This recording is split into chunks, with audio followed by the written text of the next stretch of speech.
당시에 시즌에서 죽은 사람들, 아직 그 정확한 숫자는 나오지 않았지만 4만 2천 명이 죽지 않았나 그렇게 신문에 보도가 되고 있더라고요.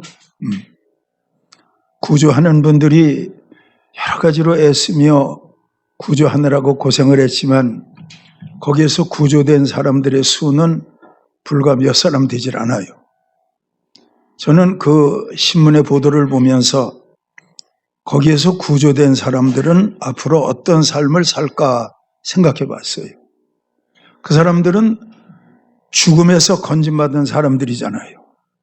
아마 그분들은 태양을 보면서도 감사하고 밥을 먹으면서도 감사하고 가족들의 얼굴을 보면서도 감사하고 늘 감사하며 살 거예요. 왜냐하면 그 폐허의 콘크리트미 속에서 사망의 골짜기를 경험했던 사람들이니까 그 상황과 구조받은 지금 상태를 비교하면서 그들은 정말 인생을 살되 감사하며 살고 진하게 살아갈 거예요. 여러분, 우리가 지진에서 건진받진 않았지만은 예수님을 믿음으로 말미암아 지옥에서 건진받아서 천국 백성이 됐잖아요. 근데 이 사실에 대해서 성령님이 여러분들에게 깨닫게 하신다면 여러분들도 지금보다 훨씬 더 의미 있는 신앙의 삶을 살게 될 거예요. 중요한 것은 비교예요, 비교.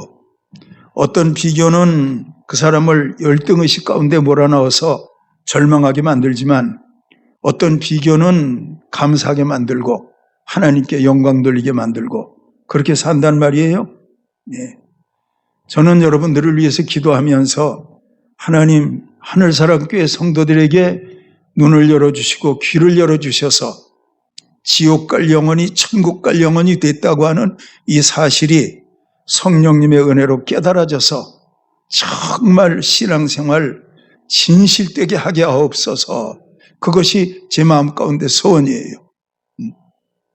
근데 여러분, 사실 성령께서 눈을 열어주지 아니하시면 믿어질 수 있는 것들은 아무것도 없어요. 성령님이 눈을 열어주셔야 돼요. 저도 눈으로 보고 살고 여러분들도 눈으로 보고 사는데 우리가 깜깜한 어떤 지하 공간에 갇혀 있다면 우리가 아무리 눈이 좋다 할지라도 그 깜깜한 어둠 속에서 눈이 사물을 분별할 수 있겠어요? 몰라요. 아는 사람이 앞에 있어도 몰라요, 깜깜하면. 근데 밖에서 빛이 와가지고 내 눈을 비추게 될 때 그때 비로소 이 눈이 실력 발휘를 하게 되는 거예요. 아, 이 앞에 내가 누가 있네? 내가 지금 어디에 있네? 태양빛이 와야 사람의 눈이 실력을 발휘할 수 있다 그거예요. 우리의 영혼에도 눈이 있는데 우리의 육신의 눈이 햇빛이 와야 사물을 분별할 수 있는 것과 마찬가지로 우리의 영혼의 눈이 성령의 빛을 받게 될 때 영혼의 눈이 열려서 천국이 믿어지게 되고 지옥이 믿어지게 되고 우리는 그렇게 살 수 있는 사람 되어질 수 있는 거예요. 여러분, 그렇게 사시기를 축원합니다. 말씀을 준비하면서 저는 이런 생각을 해봐요. 성경에 고난당하지 않고 복받은 사람이 누가 있는가? 고난당하지 않고 쓰임받은 사람이 누가 있는가 생각해봐요. 깊이 연구하면서 내린 결론은 성경의 모든 사람들이 다 고난당했더라고요. 그런데 고난이 없는 사람이 한 사람 있어요. 누구냐? 사무엘이에요. 사무엘은 그 어린 때에 하나님의 음성을 듣잖아요. 하나님의 음성을 들었다. 그 영혼이 그 순간 깨어난 거예요. 영적인 세계의 모든 것이 새롭게 발견된 거예요. 그러니까 사무엘이 무슨 죄를 지었다 그런 게 없잖아요. 일찍 어린 때에 성령께서 그의 눈을 열고 귀를 열어놓으니까 세상 살아가면서 범죄할 일이 별로 없다 그거예요.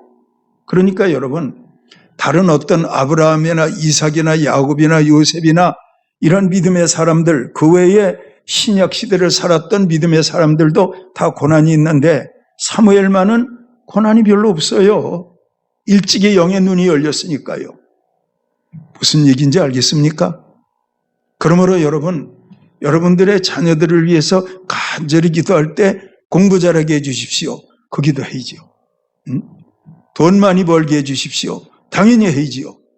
항상 경제는 현실이니까. 근데 그보다 못지않게 중요한 것은 뭐예요?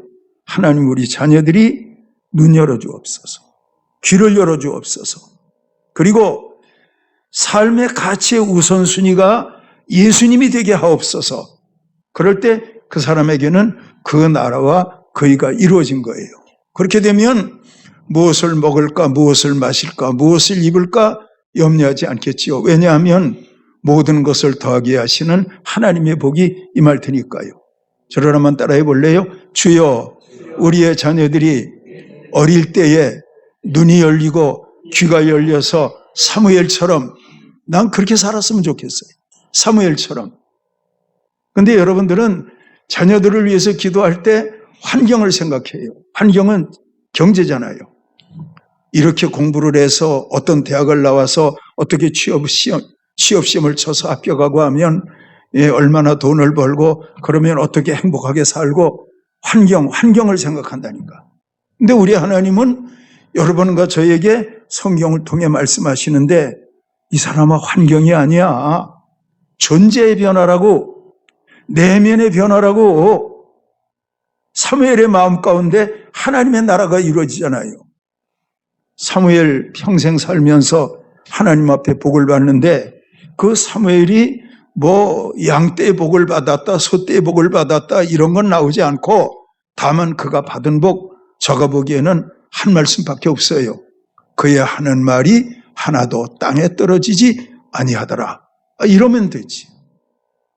예수님 말씀하시기를 천지는 없어져도 내 입에서 나가는 말은 없어지지 않고 다 이루어진다. 예수님 말씀 다 이루어진대요. 사무엘이 일찍이 귀가 열리고 눈이 열리니까 그가 그 백성들의 지도자로 살면서 그의 하는 말이 하나도 땅에 떨어지지 않았대요. 그러면 되지. 안 그렇습니까? 예수님 말씀이 없어지지 아니한다 그랬는데 하나님의 말씀도 되돌아오지 않고 다 이루어진다고 했는데 일찍이 눈이 열리고 귀가 열리고 영적인 세계를 알게 된 그 사무엘이 평생 살면서 하나님과 동행하며 사니까 그가 하는 말이 땅에 떨어지지 않는 위대한 지도자가 되었다니까. 여기까지 말씀드렸으면 기도의 제목 나오지 않았겠어요? 하나님, 우리 자녀들에게 공부 잘하는 것도 중요하고 좋은 직장 갖는 것도 중요하고 좋은 배우자를 만나는 것도 중요하지만 하나님 눈이 열리게 하옵소서. 하나님 귀가 열리게 하옵소서. 사무엘 시대를 살았다면 하나님 우선주의로 살게 하시고 이 시대를 산다면 예수 그리스도를 우선해서 살아갈 수 있는 삶의 위계질서가 분명한 내 자녀들의 삶이 되기를 원합니다. 근데 여러분 이것이 여러분들의 자녀들에게만 해당돼요? 여러분들에게도 해당되지. 우리 예수님이 인자가 세상에 온 것은 하나님의 나라를 이루기 위해서 왔다. 하나님의 나라.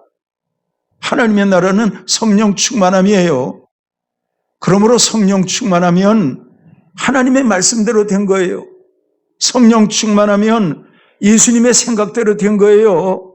성령 충만하면 여러분들은 하나님 원하는 그 삶의 목적을 이루면서 살아갈 수가 있는 거예요. 여러분 얼마나 중요해요. 오늘 본문에 나오는 엘리야. 이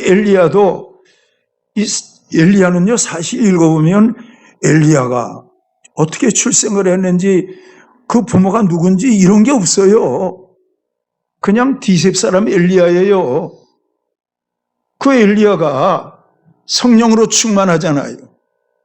그가 어떻게 성령을 받았는지 어느 기도원에 가서 금식 기도를 했는지 엘리야를 누가 그렇게 붙잡아 주어서 그가 신령한 세계에 눈이 열렸는지 그런 건 성경에 전혀 나오지 않고 그냥 갑자기 그냥 엘리야가 출현한 거예요. 그런데 그렇게 나타난 엘리야가 누구냐? 하나님의 입이에요. 하나님의 입. 하나님이 그를 통해서 하나님 말씀하신다니까요. 하나님의 엘리야를 통해서 하나님의 말씀을 한다니까요. 그러므로 엘리야는 하나님의 입이라니까요. 그가 말씀한 대로 돼요, 안 돼요? 그 말대로 다 되잖아요. 엘리야가 사명을 감당하며 하나님의 메시지를 외치던 때는 아합 시대예요. 아합과 이세벨은 바알과 아세라 신을 섬기는데 다른 어떤 왕들보다도 극성스럽게 섬겼어요. 바알 선지자들의 숫자가 450명이고 아세라 선지자들의 숫자가 400명이 됐다고 하면 그 시대로 봐서는 이것은 엄청난 수예요. 막 극렬하게 다른 신 섬긴 거예요. 그랬더니 하나님께서 엘리야에게 말씀하시는데 아합과 이세벨로 죄로 말미암아 내가 이 땅에 3년 반 동안 하늘을 닫고 비를 내리지 않겠다. 3년 반 동안. 여러분 6개월만 비 안 와봐도 어떻게 돼요? 우리나라가 복잡하잖아요. 3년 반 동안 비가 오지 아니한다. 이것은 정말 기가 막힌 하나님의 메시지인 거예요. 엘리야가 이 사실을 아합 왕에게 알린 거예요. 그랬더니 아합 왕이 그 사실을 알고 나서 엘리야를 죽이려고 이제 쫓아다니는 거예요. 엘리야가 몸을 피하게 되는데 맨 처음에 하나님 하시는 말씀은 엘리야에게 말씀하시기를 그리 시냇가로 가서 몸을 숨기라. 그리고 거기에 있는 시냇물을 마시라. 그러면 내가 까마귀를 통해서 떡과 고기를 공급하게 하리라. 순종하잖아요. 얼마 지나니까 비가 오지 않으니까 그 시냇물이 말라버렸어요. 또 하나님 말씀하시기를 너는 시돈에 있는 사르밧으로 가서 그곳에서 한 과부를 만나라. 내가 그에게 명령하여 그러하여금 너를 대접하도록 너를 공개하도록 너 먹을 것 마실 것 주도록 내가 예비했느니라 말씀하시는 거예요. 그래서 여러분 엘리야가 하나님 명령에 순종해서 시돈에 있는 사르밧을 간 거예요. 가보니까 성문 앞에서 한 여자가 나뭇가지를 줍고 있어요. 그 여인에게 말하기를 긴 여행에 목이 마르니 물 좀 가지고 오세요. 여인이 물 가지러 가니까 그 뒤에다가 뭐라고 하지요? 배가 고프니까 떡도 한 조각 가지고 오세요. 그 여인이 뭐라 그래요? 우리 집에는 한 병의 기름과 한 움큼의 가루밖에 없어요. 나는 그것 가지고 최후의 양식으로 떡을 만들어 먹고 내 가족들과 함께 죽을 거예요. 최후의 양식. 최후의 양식. 근데 여기에서 엘리야가 하는 말이 뭐예요? 그 떡 나부터 먹게 하라. 그 떡을 나부터 먹게 하라. 너희 가족은 나중이고 그 떡을 나부터 먹게 하라. 내가 먼저 그 떡을 먹게 하라. 그런 거예요. 여러분, 이 엘리야가 최후의 양식으로 만든 그 떡을 그 가족들이 먹는 것보다 내가 먼저 먹어야 되겠다고 할 때 이게 이성으로 이해가 돼요, 안 돼요? 생각해 봐요. 이성으로 이해가 돼요, 안 돼요? 이성으로 이해 안 돼요.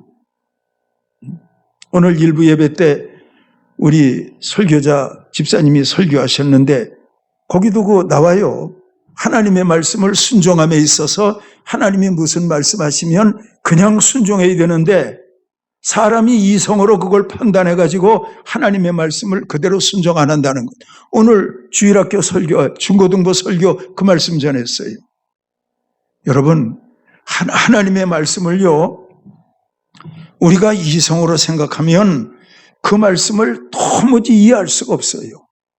그럼에도 불구하고 성경은 뭐라고 해요? 사람이 떡으로만 살 것 아니요 하나님의 입에서 나오는 모든 말씀으로 살 것이라. 이성적으로 이해가 안 되는데. 보세요. 선악과는 먹지 말고 생명과는 먹으라. 선악과 먹지 말고 생명과 먹으라. 생명과 먹으면 영원히 산다. 선악과 먹으면 영원히 죽는다. 간단하잖아요. 그게 에덴의 법이에요. 근데 하와가 가만히 보니까 선악과 모양은 어떻게 나와 있는지 수식어가 없어요. 근데 생명과는 수식어가 없는데 선악과는 수식어가 따라붙잖아요. 보암직도 하고 녹음직도 하고 지혜롭게 할 만큼 탐스럽기도 한지라 나오잖아요. 이게 하나님 하시는 말씀을 무조건 순종하는 것으로 받아들였다면 생명과 먹었을 텐데 말씀 가만히 듣고 이성으로 그 말씀을 여과하는 거예요. 이성으로 여과하는 거예요. 그 말씀을 자기가 다시 한번 판단해 보는 거예요. 판단하면서 봤더니 생명보다 선악과가 좋은데 어떻게? 그러니까 그거 먹은 거예요. 아시겠습니까? 아브라함과 롯이 갈라서잖아요. 양떼와 소떼가 많아서 내가 좌하면 내가 우하고 내가 우하면 내가 좌하리라. 아브라함이 롯에게 말하기를 너에게 우선권을 주리라. 네가 선택하라. 그랬더니 롯이 바라보니까 요단들 쪽으로 소돔성이 있고 그리고 요단강이 흐르고 있는데 초장, 풀이 많아. 양떼와 소떼를 그리로 몰고 가면 거기에서 걱정할 거 없겠어. 눈에 보기에 아브라함과 함께 지금까지 살고 있었던 헤브론 산지보다 그가 이성의 시각으로 보니까 소돔성이 낫단 말이에요. 요단강이 낫다니까. 그래서 아브라함 버리고 그는 그 길로 가는 거예요. 그게 롯이 택한 선악과예요. 여러분, 우리가 인생을 살면서 이 세상 얼마나 아름다워요. 눈에 보이는 모든 것이 아름답잖아요. 근데 우리가 생각할 때 십자가에 죽으신 예수님, 골로새서 2장 15절에 있는 말씀을 보면 십자가로 승리했느니라 말씀하셨는데 십자가의 예수님을 보면 그 예수님이 뭐가 아름다운 게 있어요? 십자가에 피 흘려 죽으시는 그 예수님, 그분에게 아름다운 것이 뭐가 있어요? 그럼에도 불구하고 바울에게 눈이 열리니까 예수님의 십자가를 향해서 뭐라 그래요? 여러분 가져가 십자가로 이겼다. 십자가로 승리했다. 그렇게 말씀하시고 있잖아요. 그러므로 여러분, 이성이 문제예요. 이성 때문에 문제라니까. 자꾸 요단들로 가고자 한다니까. 선악과 먹고자 한다니까. 세상이 아름다운 방향으로 결정하라고 한다니까. 이성은 그렇게 말해요. 근데 여러분, 우리가 이성과 감정이 하나님의 은혜로 말미암아 차서 복종되어지고 정말 나 자신을 부인하고 예수님을 바라보고 십자가를 바라보면 그 십자가에 놀라운 승리가 있다니까. 마귀는요, 항상 죄의 통로를 타고 들어와서 역사한다니까. 마귀는 죄의 통로를 타고 들어와서 역사해요. 성령은 깨끗한 곳에서 일하시고 역사하신다니까요. 자, 그런데 성령이 깨끗한 곳에서 역사하시고 일하니까 거룩하신 성령인데 성령이 깨끗한 곳에서 활동하시고 일하시고 하신다면 성령 안에 살기 위해서 우리는 깨끗해야 돼요? 더러워야 돼요? 깨끗해야지. 마음이 청결한 자가 하나님을 본다. 여러분, 그걸 여러분 어떻게 생각해요? 모세가 하나님을 본 것처럼 그렇게 생각해요? 세 제자가 변화산에 올라가서 예수님을 봤던 것, 그런 거 생각하면서 마음이 청결한 자가 하나님을 본다, 그렇게 생각합니까? 그게 아니에요. 하나님을 의식하며 사는 것이 하나님을 보는 거예요. 저를 한번 따라해봐요. 하나님을 의식하며 산다. 말하면서도 하나님이 날 보고 있어. 들으면서도 하나님이 날 보시고 있어. 무엇을 행하면서도 하나님이 날 보시고 있어. 하나님을 의식하며 사는 것이 내가 하나님을 보고 사는 거예요. 그럴 때 우리는 하나님 보고 살면 우리는 하나님의 시각 아래 지배를 받고 사는 거예요. 그럴 때 우리는 하나님이 우리의 삶을 인도하는 그런 삶을 살 수 있는 거예요. 그러면 얼마나 좋아요. 그런 은혜 있기를 축원해요. 엘리야에게 그런 은혜가 있다니까요. 그러니까 이 엘리야가 최후의 양식밖에 없다는데도 그럼에도 불구하고 엘리야가 이성으로 그 여인에게 말했다면 알았어 없던 걸로 할게. 그거 너희 가족들과 함께 떡 만들어 먹고 잘 살아. 내가 딴 집에 가서 한번 두드려 볼게. 그랬을 거예요. 근데 엘리야가 그렇게 합니까? 먼저 나를 위하여 작은 떡을 만들고 나를 위하여 엘리야가 나를 위하여 그럴 때 그 나를 위하여 나는 엘리야를 말하는 것 같지만 엘리야를 보내신 하나님을 의식할 수 있어야 돼요. 여러분, 예수님이 그랬잖아요. 제자들에게 전도를 내보내면서 너희를 대접하는 것은 너희를 보낸 나를 대접하는 것과 같고, 나를 대접하는 것은 나를 세상 가운데 보내신 하나님을 대접하는 것 같다. 연결성을 지어서 말씀하시고 있잖아요. 그러니까 엘리야가 나를 위하여 먼저 떡을 만들어서 가지고 오고, 이것은 나를 위하여, 그것은 엘리야를 세상에 보내신 하나님께 대하여 먼저 채널을 맞추라 이거예요. 하나님께 대해서. 여러분, 하나님께 채널을 맞추어 살아갈 수 있는 여러분들이 되어야 돼요. 보십시오. 광야의 이스라엘 백성들은 항상 현실의 채널을 맞춘다. 현실에. 홍해가 가로질러 있네. 마라에 쓴물이 있네. 현실이라니까. 그들은 현실. 애굽의 양식이 다 떨어졌네. 그들은 항상 현실이었어요. 근데 모세는 현실의 채널을 맞춘 게 아니고 하나님께 채널을 맞추잖아요.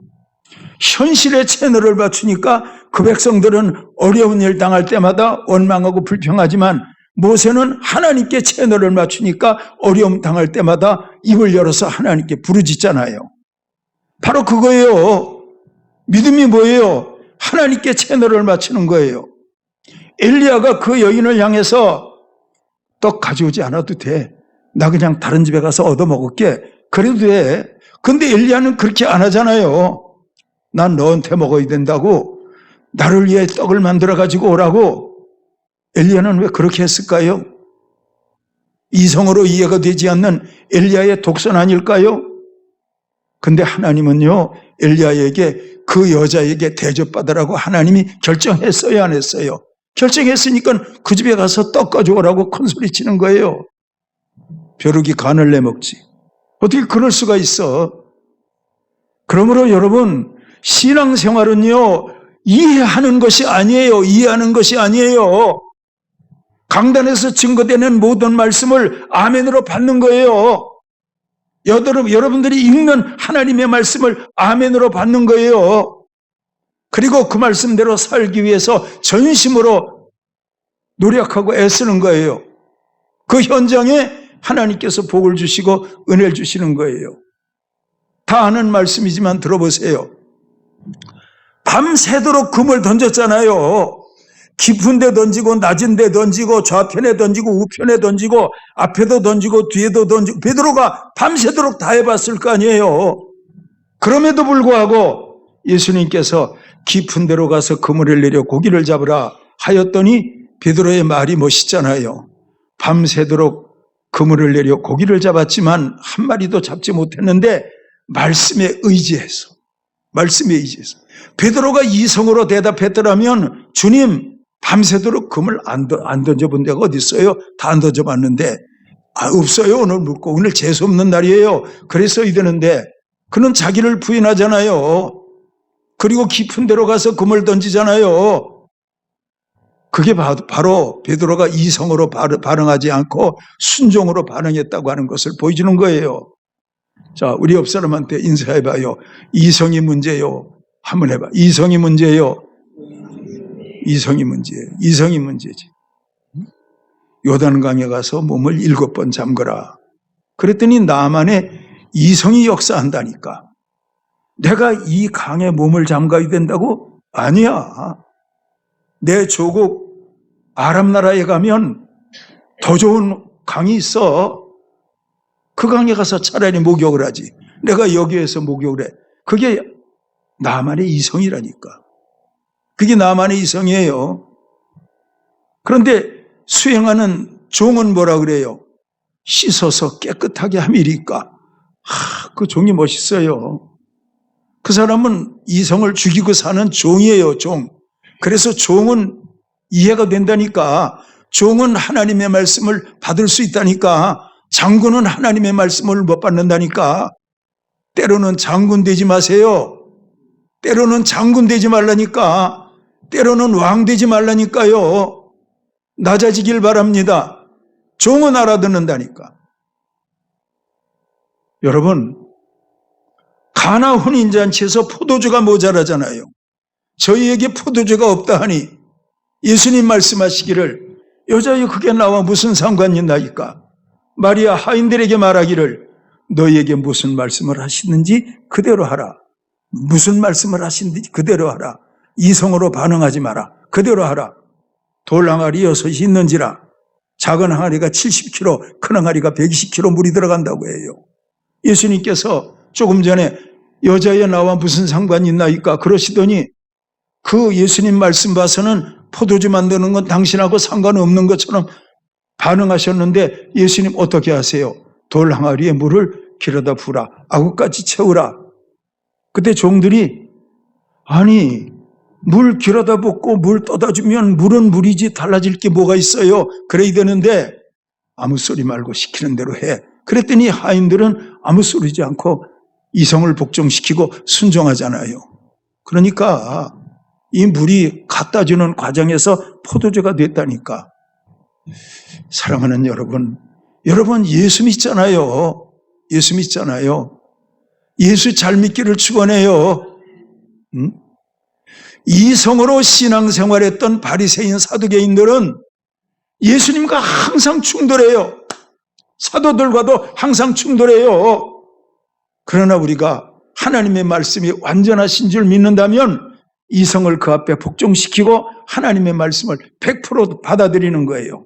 그것이 바로 좋은 땅에 하나님의 말씀을 받는 거예요. 그럴 때는 그 말씀이 역사한다니까. 그 말씀이 역사해요. 병 고치는 것으로 역사한다니까. 경제를 해결하는 것으로 역사한다니까. 여러분들의 삶의 길을 시온의 길로 인도하신다니까. 오늘은 이상하게 말씀 증거하면서 이성은 아니고 무조건 받아들이는 순종입니다. 이걸 가지고 계속 말씀드리고 있네요. 여러분 아시기를 바랍니다. 그랬더니 그 여인이 그 집에 가서 한 병에 기름을 쏟고 밀가루를 쏟아서 반죽을 하고 떡을 만들어서 엘리야에게 가지고 왔어요. 엘리야가 그것을 먹잖아요. 먹었어요. 그 다음부터는 어떤 일이 생겨요? 그 집에 가루가 마르지 않고 병에 기름이 닿지 않고 계속 풍성하게 하나님이 축복하시잖아요. 마르지 않는다. 이건 뭐예요? 다함이 없다. 이건 뭐예요? 그 가정에 기름과 밀가루의 뿌리가 하나님의 보좌에 뻗쳤다는 걸 말해주는 거예요. 믿습니까? 여러분들이 하나님 앞에 복을 받는 데 있어서 내가 열심히 수고해서 이만큼 돈을 벌고 열심히 수고해서 통장에 예금도 하고 그렇게 버는 방법도 있어요. 그런데 하나님 말씀대로 순종하면 내가 계산한 것 이상으로 놀라운 역사가 내게 나타날 수 있다니까요. 저를 한번 따라해봐요. 작은 부자는 노력으로 되지만 큰 부자는 하나님이 만드신다. 성경이 그건 없지만 틀린 말은 아니에요. 큰 부자는 하나님이 만들지. 알겠습니까? 그래서 여러분과 저는 하나님께 채널을 맞춰 살아야 돼요. 알겠습니까? 하나님께 채널을 맞춰서. 여러분, 자녀들 둔 여러분들이 그 자녀들의 머리에 손을 얹고 등교하기 전에 머리에 손을 얹고 간절히 기도하는 거예요. 딸에게는 엄마가 손을 얹고 아들에게는 아버지가 손을 얹고 간절히 기도하는 거예요. 그러면 그 딸, 그 아들이 어떻게 생각할까? 어떻게 생각하겠어요? 안 하던 짓을 하시네. 도대체 이게 뭐야? 지금까지 안 하던 행동을 하시는 이상하네. 그럴까요? 그러겠지. 근데 이게 하루 이틀도 아니고 열흘, 20날, 100일, 1000일 계속 등교할 때마다 그 아버지가 아들의 머리에 손 얹고 어머니가 딸의 머리에 손 얹고 간절히 기도하면 나중에 이것이요 그 아이들의 의식이 된다니까. 의식, 사상화가 된다니까. 믿음으로 자리를 잡는다니까. 그럴 때는 그것이 그 아이들의 믿음이 되는 거예요. 그리고 때가 되면 그게 현실이 될 때가 온다니까. 알겠습니까? 그러면 여러분들이 이렇게 이런 말씀 드리면 맞아. 나는 집에 가서 내일 아침부터 할 거야. 그런데 안 한단 말이에요. 참 신기한 건 안 한다는 거예요. 한번 해보면 좋을 텐데. 성가대 하면 안 하잖아. 가만히 그냥 있잖아. 이게 신기한 거야. 순종을 해야지. 따라해봐요. 순종해야 하나님의 말씀으로 예우하는 것이다. 알겠습니까? 자, 가정예배 좋은 거 누가 몰라? 다 알지. 여러분들이 가정예배 드리라면 뭐라고 하겠어요? 주일날 가서 예배 드리는데 집에서 예배를 또 드리냐? 그렇게 말한다니까. 또 드리면 어때? 근데 여러분, 주일날 가 예배를 드렸는데 예배를 또 드려? 그렇게 말하는 배후에는 죄송하지만 미혹의 영이 역사하는 거예요. 예배 못 드리게 하려고. 예를 들어서 그렇게 얘기하는 거예요. 여보, 오늘 토요일인데 시간도 있고 하니까 오늘 영화 한 편 보러 갈까? 그러면 그 말 들으면서 가지, 좋지. 그리고 들어올 때 우리 밥 먹고 들어올까? 아, 좋지. 그런 건 반대하는 사람 없어. 근데 가정예배 드린다, 이것은 마귀가 싫어하거든. 그러니까 천연덕스럽게 교회에서 예배를 드렸는데 뭘 또 드려? 얼마든지 그럴 수 있지. 여러분, 미혹의 영들에게 속지 말기를 축원합니다. 뭐 어차피 말씀은 듣든지 안 듣든지 전하는 거니까 아멘 하든 안 하든 상관없어. 나는 그냥 계속 나팔 불 테니까. 알아들으시기를 축원합니다. 예? 새벽 예배 하십시오. 아, 피곤해요. 피곤해. 새벽 예배를 어떻게 해. 그런데 여러분, 병원의 유명한 의사가 제가 미국으로 세미나 갑니다. 새벽에 몇 시까지 병원으로 오세요. 병원에 안 갈 거예요. 가야지. 사람들은 참 이상해요.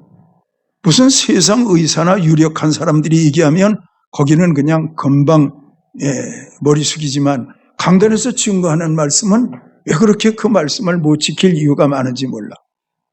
설교 정리하겠습니다. 옆 사람한테 인사해봐요. 가정예배 드립시다. 그렇게 해야 돼. 순종하면 좋은 일이 일어나는데. 알겠습니까? 정리해서 말씀드리고 마치겠습니다. 엘리야가 나부터 먹는다는 거예요. 나부터 먹는다는 거예요. 어떻게 생각하면 너무 독선적이잖아요. 근데 그 여인은 순종하잖아요. 그랬더니 마르지 않잖아요. 기름이 마르지 않고 가루가 마르지 않잖아요. 그 가정의 경제의 뿌리가 하나님께 다 있다니까. 그러니까 마르지 않는 거예요.